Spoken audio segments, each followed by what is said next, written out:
My name is Mark. This is Zen Talk, and we are talking about Zen Lifestyle, the worldly ways. Many come to Zen if simply to try and reach some balance between the psychophysical self, that being your false self, and the spiritual self, that being your true self, aka the soul. Our current culture and society values and promotes, number one, the psychophysical self, that of the false self, the illusionary self, the one that suffers, or that of what you see in the mirror. So this would be things like physical looks, age, beauty, dress style, your social standing. Today it's the job, your politics, even the religion of what church do you go to, and your financial gains. What do you own, and how much money do you have, or how much money are you going to possibly make?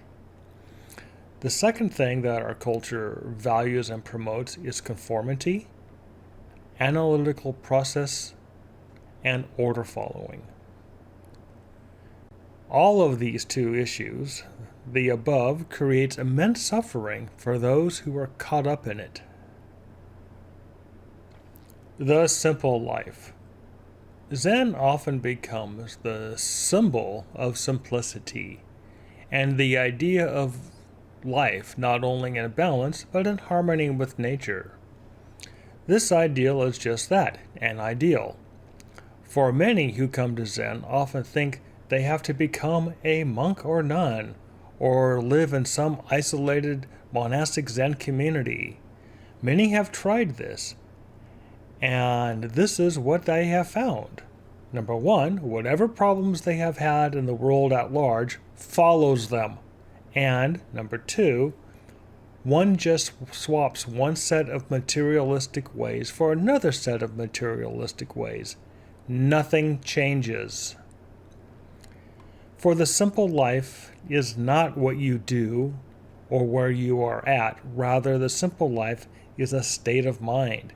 It is your own attachment to the psychophysical self. The Koan. A koan is a puzzle and where there is no answer. The point of the koan is to know there is no answer, that trying to answer it is pointless and futile.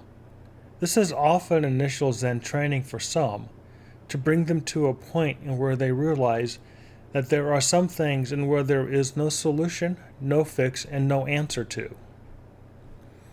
This trying to find an answer or solution to questions that have no answers or fixes is suffering. And you choose to suffer till you realize that the only way out is to surrender. Zen training is ultimately about surrendering, to relinquish your attachment to this false self, that psychophysical self, that obscures the true self, that of the soul. Relinquishment and abandonment. Ultimately, the Zen lifestyle is that of continual relinquishment and abandonment of those questions and situations in where there are no answers, because none are possible. In this, the Zen lifestyle has no particular form or shape and can be taken up in any culture, anywhere, and at any time. And to note, though some people and Zen communities may claim to be ascetic, this does not mean they are living the Zen lifestyle. The Zen lifestyle.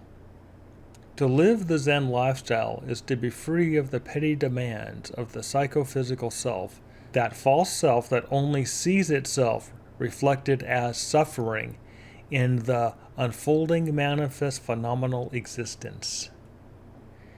Each person will interpret this lifestyle differently, influenced by the times, culture, the region, and one's own situation. The Zen lifestyle is only possible when you relinquish and abandon the impossible questions. Thank you, and please remember to like and subscribe.